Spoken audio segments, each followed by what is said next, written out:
今日咧就係做一個我平時咧最常做嘅曲奇燕麥朱古力加埋一啲嘅果仁同埋乾果。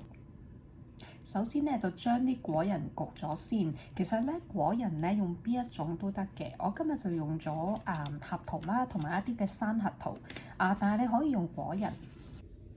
將個焗爐咧校到去360度啦。喺預熱嘅同時咧，就可以焗嗰啲核桃㗎。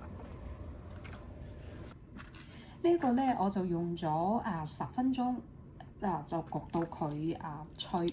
其實咧唔使焗得佢完全太脆，因為一陣間咧你會再擠落去嗰個曲奇嗰度，會再烤嘅。如果你而家烤得太熟咧，一陣間再焗嘅時候就燶㗎啦。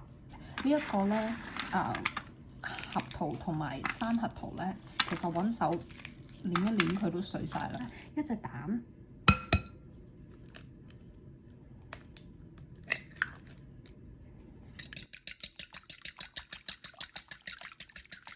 ，1/4杯嘅菜油，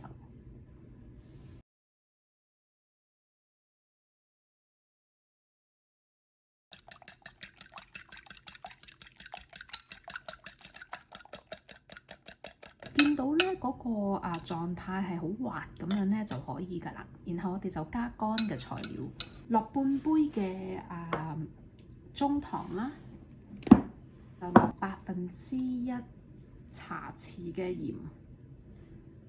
鹽咧係有少少用嚟調味嘅，攪勻佢先，然後先至再落麵粉。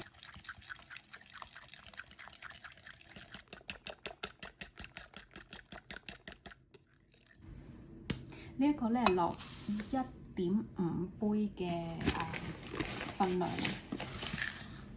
呢一個食譜咧我冇加到拋打粉或者係梳打粉嘅。有時咧其他嘅食譜會加啦，咁就會令到嗰個曲奇可以鬆身啲。但係咧我就唔係太鍾意嗰個有少少好似蛋糕嗰種太鬆軟嘅，我鍾意啲硬身啲嘅，所以我就冇落啦。好，呢一個咧落半杯就得㗎啦。麵粉嗰個份量唔使太多㗎，純粹咧係用嚟將嗰啲麥片咧黐埋一齊。因為其實麥片都有黏性，但係就唔會話太黏，可以將佢成為咗一個嘅曲奇啦。所以都係需要有少少麵粉嘅。咁攪嘅時候咧就要溫柔啲。唔可以攪得咁大力，如果唔係一陣間咧，個曲奇咧整出嚟就個筋性太重啊，唔夠脆㗎啦。大約係咁啦，你會見到嗰個邊嗰度咧，仲有好似好多麵粉咁樣，但係咧就唔使攪，因為一陣間你就會再落嗰啲果仁，仲會再攪多啲嘅。將嗰啲果仁擠落去啦。然後咧，我就落啲乾果。今日咧，我就用乾嘅蔓越莓，用提子乾又得。先，其實好隨意嘅。不過咧，我今日大約就落1/3級，再多啲啲，將佢又係好溫柔咁樣兜勻佢。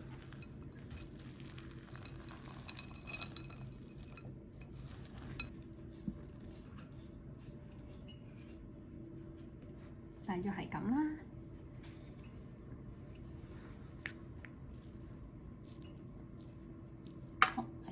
搓成一個波，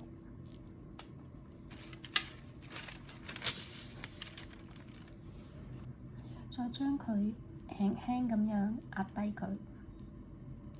一陣間做嗰陣時咧，其實佢都會散開㗎。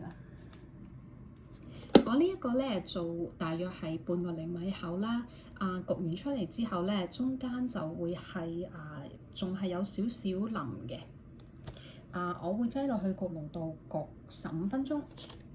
今日咧，我亦都做咗呢一個快速版，就係平時咧，我冇時間去整一個曲奇嘅時候咧，我就會將所有嘅材料擠落去啦，然後咧壓到佢平咗，大約都係嗰個厚度之後咧，我就會拎去焗啦，焗完之後咧，我就先至會再整翻一個細塊啲嘅。